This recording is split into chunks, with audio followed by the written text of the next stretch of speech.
আসসালামু আলাইকুম। সকলকে আমন্ত্রণ আনন্দ টিভি সংবাদে। আপনাদের সঙ্গে আছে আমি কনুদ শিকদার। আর মাত্র 6 দিন পর ঈদুল আজহা। বিভিন্ন পণ্যের মূল্য ছাড়ের ব্যবস্থা থাকলেও ক্রেতার সংখ্যা কম হওয়ায় এখনও জমে ওঠেনি রাজধানীর বিপণী বিতান ও দোকানের কেনাকাটা। যারা আসছেন তাদের অনেকেই মানছেন না স্বাস্থ্যবিধি। রাজধানীর বিভিন্ন মার্কেট ঘুরে এসে বিস্তারিত জানাচ্ছেন সহকর্মী জয়নাল আবেদিন। ক্যামেরায় ছিলেন শাহিন রাজা। ঈদকে সামনে রেখে রাজধানীর কাপড়ের মার্কেটগুলোতে ক্রেতা থাকলেও ক্রেতা শূন্য রাজধানীর মিরপুরের বেনারস বিতানগুলোতে।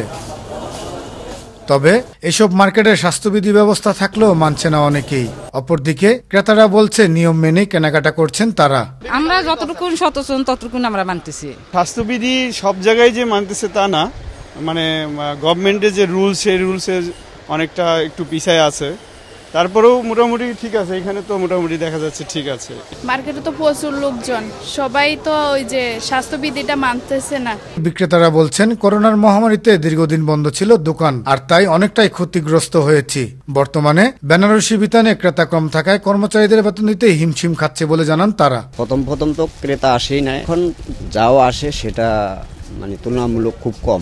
স্টাফের বেতন, দোকান ভাড়া, বিদ্যুৎ বিল এগুলা দিয়ে আমাদের এই বেচা হচ্ছে না। আমাদের বেচা কিনা অনেক কম, খুবই কম হচ্ছে, যা বলার বাইরে। আমাদের মানে অনেক লস হবে। আয় তো বলতে নাই বললেই চলে, কিন্তু খরচ তো কন্টিনিউ হচ্ছে। এখন আমাদের দোকান ভাড়া দেওয়া এবং স্টাফ আছে, বেশি স্টাফ চালানো মুশকিল হয়ে গেছে। স্বাস্থ্যবিধি মেনে শুরু হোক ঈদের কেনাকাটা, তাহলেই সুস্থ থাকবো নিজে, সুরক্ষিত থাকবে পরিবার। জয়নাল আবেদিন, আনন্দ টিভি, ঢাকা।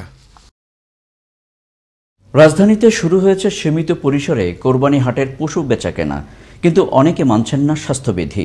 কথা থাকলেও এখনও তেমন নিরাপত্তা বেষ্টনী গড়ে তোলেনি Dhaka metropolitan police DMP. Ali আহমেদের ক্যামেরায় আরও জানাচ্ছেন সহকর্মী মুসামিয়া। এই হচ্ছে রাজধানীর গাবতলী পশুর হাটের দৃশ্য।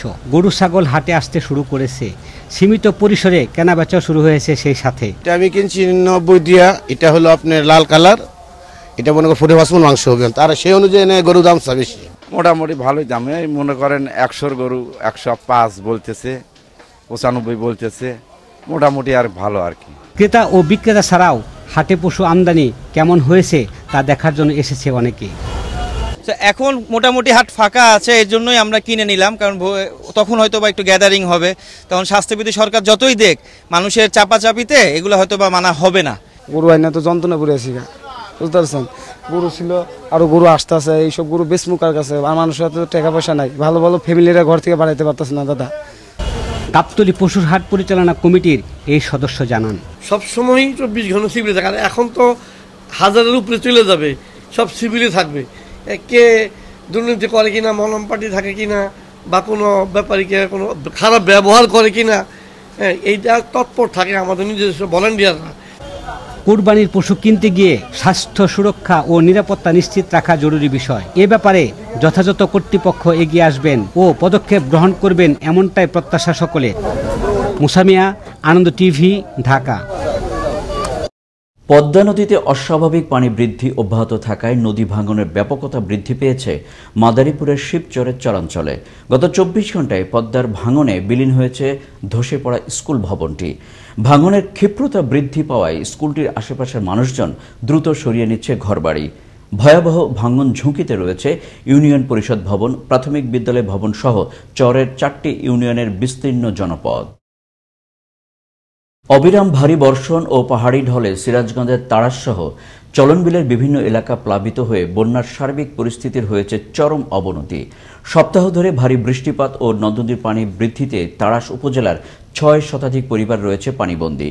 মহিলা ও শিশুসহ নৌকায় আশ্রয় নিয়ে দিনরাত পার করছে অনেক পরিবার। চলনবিল প্রতিনিধি সোহেল রানা সোহাগের ভিডিও চিত্রে ডেস্ক রিপোর্ট। চলনবিল অধ্যুষিত সিরাজগঞ্জের তাড়াশ উপজেলার বেশ কয়েকটি ইউনিয়নে বেশিরভাগ গ্রামেই বন্যার পানি প্রবেশ করেছে। মাগুরা বিনোদ ইউনিয়নের 12টি গ্রামের প্রায় 6 শতাধিক মানুষ এখন পানিবন্দী। আশ্রয় নেয়ার আশ্রয় কেন্দ্রটিও ডুবে গেছে পানিতে। সেখানেও 2 শতাধিক পরিবার পানিবন্দী হয়ে মানবেতর জীবনযাপন করছে। এখনও কোনো ত্রাণ সহায়তাই পায়নি তারা। এখনো পর্যন্ত তাদের ভাগ্যে জোটেনি কোনো ত্রাণ সহায়তা।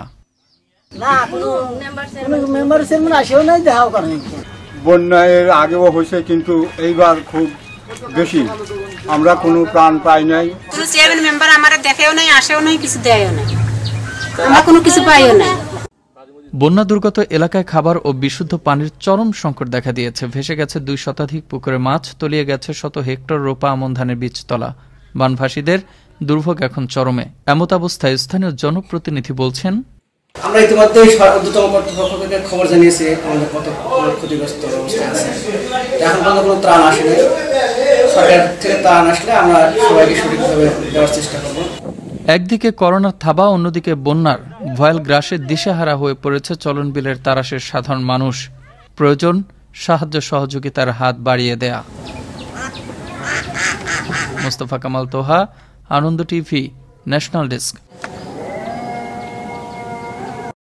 কোরবানির ঈদকে সামনে রেখে টুংটাং শব্দে মুখরিত হয়ে উঠেছে রংপুরের কামারপল্লী।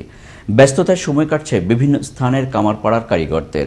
রংপুর থেকে মাহফুজ আলম প্রিন্সের পাঠানো তথ্য ও ভিডিও চিত্রে ডেস্ক রিপোর্ট। রাত দিন চলছে কামারশালার টুংটাং শব্দ। কোরবানির সময় যতই ঘনিয়ে আসছে ততই বাড়ছে কামারদের ব্যস্ততা। পশু কোরবানির দা, ছুরি ও চাপাতি সহ প্রয়োজনীয় সরঞ্জাম কিনতে মানুষ ভিড় করছে কামারশালায়। আবার কেউ বা পুরনো সরঞ্জাম মেরামত অথবা শান দিয়ে নিচ্ছেন। প্রয়োজনীয় উপকরণের অভাব আর আর্থিক সংকট সহ নানা কারণে হারিয়ে বসেছে ঐতিহ্যবাহী এই শিল্প। পাশাপাশি কয়লা ও কাঁচামালের দাম বেড়ে যাওয়ায় লাভের পরিমাণ কমেছে বলে জানান অনেকেই।